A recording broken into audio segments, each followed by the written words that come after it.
Ok ragazzi, vi stavo appunto dicendo, io intanto ho aggiunto un altro pizzico di bicarbonato e un altro po' di liquido per denti a contatto. Allora ho mescolato e come sapevo già è uscito questo, una specie di gelatina, cioè non so se si vede però è una specie di gelatina che se voi lo fate con il sapone per piatti sole, quindi quello blu, quello rosa, quello verde, come lo avete, dopo farò un altro video per vedere come riesce, così lo vedete anche voi.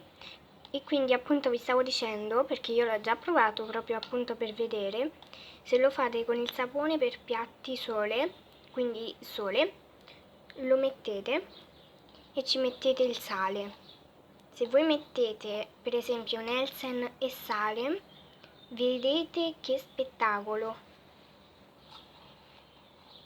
Guardate, è uscita questa tipo di gelatina. È carina ma appiccica tutto quanto alle mani.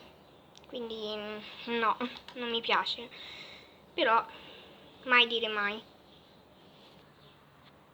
Ok ragazzi, intanto mi sono lavata le mani. E volevo farvi vedere lo slime di ieri, che vi ho fatto vedere appunto come si faceva.